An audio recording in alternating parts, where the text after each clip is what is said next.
the elephant stopped performing. In the middle of a roaring arena, lights flashing, drums pounding, the crowd screaming for more, Mira suddenly froze. Her trunk hovered mid-air, her eyes wide, trembling. The trainer snapped the cue. She didn't obey. Instead, she raised her trunk again, slower this time, forming shapes no one recognized. At first, the audience laughed. A silly elephant trick. Then the overhead cameras zoomed in. The big screens lit up with the translation. "This is not home." The arena fell silent.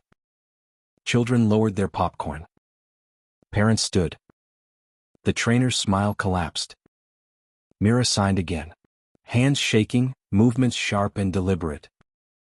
This wasn't a trick. This was a message. And 5,000 people were watching an elephant beg for freedom in real time. As the circus around her began to unravel. Mira had performed under the circus lights for nearly a decade. Glittered blankets, heavy chains, crowds that cheered because they didn't know better. Most nights, she did exactly what she was trained to do: bow, balance, march in circles. But the crowd never saw the rest. They didn't see her hesitate before entering the ring, lifting her foot at each approach, or touching the bars of her crate as if testing for a door. Only one person had ever treated her differently. An elderly handler who taught her simple signs years before he retired. Signs meant for connection, not performance. The circus never knew she remembered them. Tonight, when Mira signed, "This is not home," she wasn't rebelling. She was telling the truth. The circus had been buried. And 5,000 people had just heard it. The music kept playing long after Mira stopped. Drums pounded, lights swept the arena, acrobats frozen mid-pose, all waiting. The trainer clapped sharply, forcing a smile, repeating the cue. Tap of his boot, sweep of his arm. But Mira didn't lift her foot this time. She kept her trunk raised, tracing the same deliberate shape in the air. Not home. The trainer's smile cracked. He stepped closer, voice tight through his teeth. "Mira, move." She flinched, just barely, then signed again, slower and clearer. Parents in the front rows leaned forward. A teenager whispered, "Is she talking?" Phones lifted. People recorded. The trainer blocked her view, hissing under his breath. "Stop that, now." The ringmaster rushed in, booming laughter over the microphone. "Ladies and gentlemen, elephants love to play tricks. A lot." He snapped his fingers at the crew. Spotlights hit Mira at full intensity, trying to blind and redirect her. She squeezed her eyes shut, trunk trembling, then signed a third time. "Not home. Please." Gasps rippled through the stands. The trainer grabbed her lead rope, jerking it hard. Mira stumbled, a low cry escaping her chest. The crowd winced. A child burst into tears. Phone flashes multiplied. Someone shouted, "Let her go." Security tried to quiet the section. Too late. The truth was out. Mira backed away from the trainer, huge frame shaking. She wasn't attacking. She was afraid. The cameras on the overhead screens zoomed in without permission, a rogue technician's choice. Her eyes filled the arena, wide, wet and begging. The ringmaster's voice faltered. "Turn the cameras off." No one moved. Mira signed again.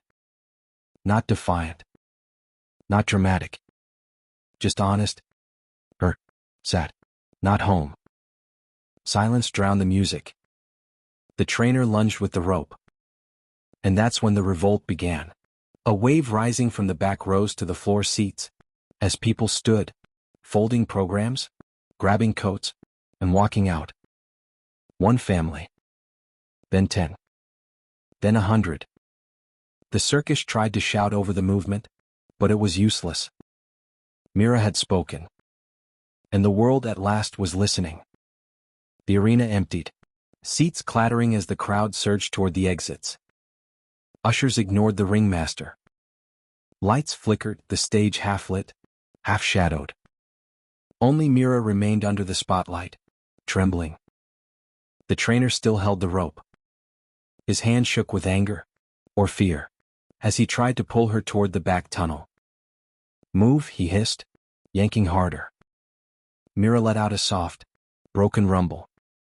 From the floor seats, a little girl slipped free of her mother's hand and ran to the railing. Tears streaked her cheeks as she shouted, "Stop hurting her." Security reached the child too late. The words had already echoed. The trainer froze.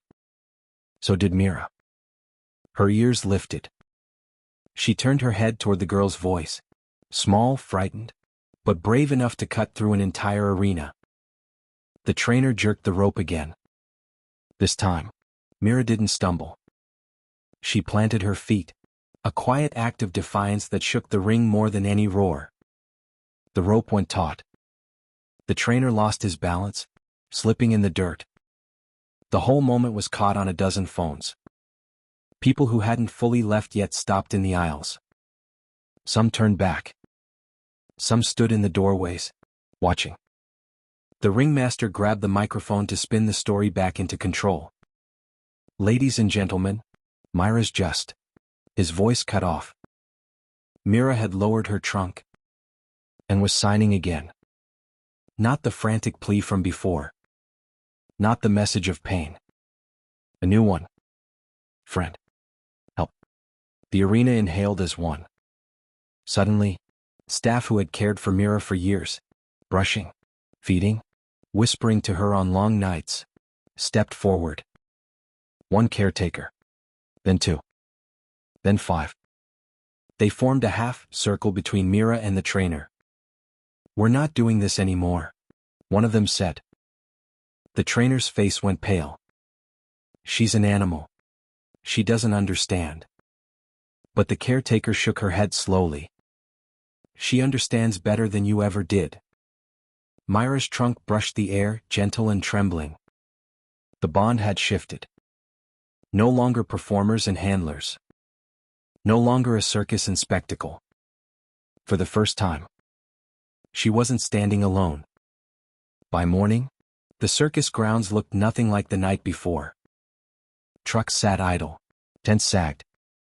The ticket booth lay empty, papers scattered across the floor. News vans lined the street outside. Lenses trained on protesters with signs. "Let Mira go," and "Home, not cages."